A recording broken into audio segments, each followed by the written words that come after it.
இயேசு கிறிஸ்துவின் நாமத்தினால் உங்களை வாழ்த்துகிறோம். இந்த நல்ல நாளிலே ஆண்டவருடைய வார்த்தையை நாம் பார்க்கலாம். யாத்திரையாகமம் 9ஆம் அதிகாரம் 16ஆம் வசனம். என்னுடைய வல்லமையை உன்னிடத்தில் காண்பிக்கும்படியாகவும் என் நாமம் பூமி எங்கும் பிரஸ்தாபமாக்கும்படியாகவும் உன்னை நிலைநிறுத்துவேன். ஆம் பிரியமானவர்களே, வேதத்தின் மூலமாக ஏசப்பா உங்க கூட பேசுகிற வார்த்தையை நாம் பார்க்கலாம். நம்முடைய தேவன் எந்த மனுஷனையும் பிரகாசிக்கிற மெய்யான ஒளியாய் இருக்கிறார் என்பதை நாம் மறந்துவிடக்கூடாது பிரியமானவர்களே. அவர் உலகத்தில் பைத்தியமானவைகளையும் இழிவானவைகளையும் தள்ளப்பட்டதையும் தெரிந்து கொண்டு நம்மை அவர் ஆசீர்வாதத்தினால் ஊற்றாய் மாற்ற வேண்டும் என்றுதான் ஆண்டவர் விரும்புகிறார். ஆகவே இன்றைக்கு இருக்கிற வியாதியையும் பிரச்சனையும் கண்டு இதுதான் வாழ்க்கையின் முடிவு, இதுதான் வாழ்க்கை முடிந்துவிடும் என்று எண்ணி விடாதீங்க. அன்றைக்கு எலியா ஜெபித்த போது கர்த்தர் அக்கினியை கொண்டு வந்தது போல இன்றைக்கு நீங்கள் ஜெபிக்கும் போது கர்த்தர் அக்கினியை கொண்டு வருவார் என்பதை நாம் மறந்துவிடக் கூடாது பிரியமானவர்களே. அந்த நாளிலே எலியா கூட ஒருத்தர் கூட இல்லை. ஆனா ஆப்போசிட்ல இருந்த மனுஷங்க எல்லா காரியங்கள் எலியாவுக்கு விரோதமாக செஞ்சாங்க. அநேக ஜனங்கள் நிற்கிறதை நாம் பார்க்கிறோம் பிரியமானவர்களே. ஆனால் எலியா கூட யாருமே இல்லை. ஆனால் எலியா கூட யார் இருந்தாங்க? ஆண்டவராகிய இயேசு கிறிஸ்து. அக்கினிமயமான நாவுகளுடைய தேவன் எலியாவோட இருந்தார். எத்தனையோ தெய்வத்தை அவர்கள் சத்தமிட்டு கூப்பிடுகிறார்கள். எல்லா காரியங்களும் நேர்த்தியாக செய்து கூப்பிடும் போது, ஆனால் எலியா நின்று வேடிக்கை பார்த்து இருந்தார் என்று நாம் சொல்ல முடியாது. ஆண்டவரோடு அவர் இருதயத்தில் தேவனோடு பேசி கொண்டு இருந்திருப்பார்.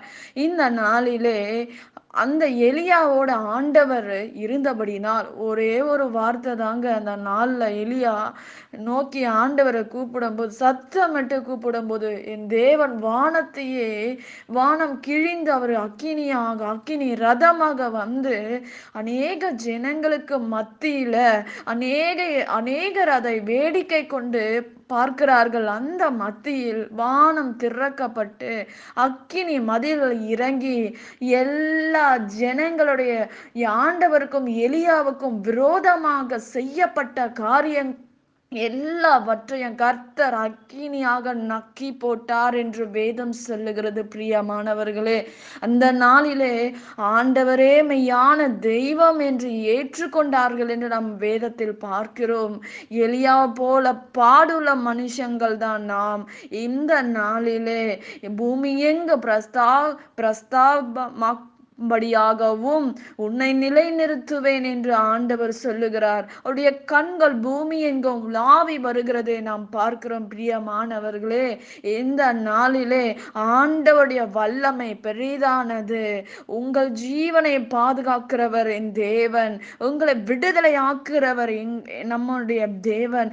எந்த மனுஷனாய் இருந்தாலும் அவன் ஒன்றும் திக்கு நாவாய் இருந்தாலும் அவனையும் என் தேவன் பயன்படுத்துவார், அவனையும் பிரகாசிக்க செய்வார். மெய்யாகவே உங்களையும் பிரகாசிக்க பண்ணுகிற தேவன். உலகம் பைத்தியங்களை தெரிந்து கொள்ளவில்லை.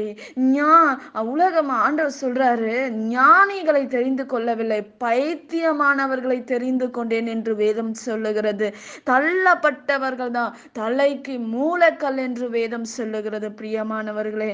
இந்த நாளிலே எலியாவுடைய ஜெபத்தை கர்த்தர் அக்கினியாக இறங்கி வந்து அற்புதம் செய்தது போல இன்றைக்கும் கர்த்தர் அக்கினியாக இறங்கி வந்து நம்முடைய வாழ்க்கையில் அற்புதம் செய்வார் என்று நாம் மெய்யாகவே நிச்சயமாகவே ஆண்டவர் செய்வார் என்று விசுவாசியுங்கள்.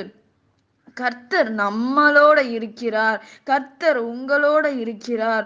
உலகம் காணும்படி செய்வார். ஆகையால் இருள் பூமியும் கார் இருள் ஜனங்களையும் மூடும். ஆனால் கர்த்தர் உன்மேல் உதிப்பார் என்று வேதம் சொல்லுகிறது. பிரியமானவர்களே, இந்த நாளிலே அநேக பயங்கள், ஐயோ இந்த இந்த போராட்டம், இந்த பலவீனம், இந்த காரியம் என்னை மேற்கொள்ளுமா என்று திகிலும் பயத்தையும் எடுத்துவிட்டு அது எலியாவோட ஆண்டவர் மாத்திரம் இருந்தபடியினால் வானம் திறந்து அக்கினி இறங்கி வந்தது உண்மையானால் வேதம் சொல்லுகிறது ஆண்டவருடைய வார்த்தை ஒரு நாளும் பொய்யாக மாறாது.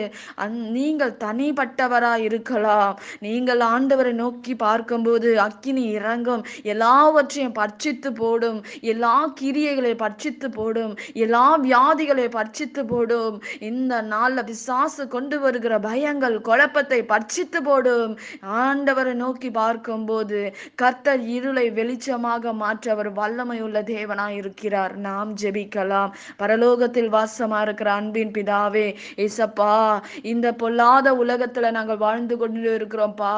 வியாதியின் நிமித்தமாக மனிதர்கள் படுகிற வேதனைகள் மத்தியில் இந்த இடுக்கமான வாசலில் நாங்கள் நிக்கிறோம்ப்பா. எங்களுக்கு நீர் உதவி செய்யுங்க. எலியா உங்களை நோக்கி பார்க்கும்போது வானம் திறந்து அக்கினி இறங்கினது போல இந்த நாள் உங்க பிள்ளைகளை நோக்கி பார்க்கும்போது அக்கினிகள் இறங்கி எல்லாம் பட்சிக்கிற எல்லாம் வியாதிகளை கர்த்தர் நிர்மலமாக்கும்படி நாங்கள் செபிக்கிறோம்ப்பா. ஆண்டவரே, உங்க கரத்துல ஒப்பு கொடுக்கிறோம். திகில் மாறட்டும், குழப்பம் மாறட்டும், பயம் மாறட்டும். ஆண்டவரே, கர்த்தர் தாமே பெரிய காரியங்கள் செய்து முடிப்பீராக. இயேசுவின் நாமத்தில் செபிக்கிறோம் ஜீவனுள்ள நல்ல பிதாவே. ஆமேன்.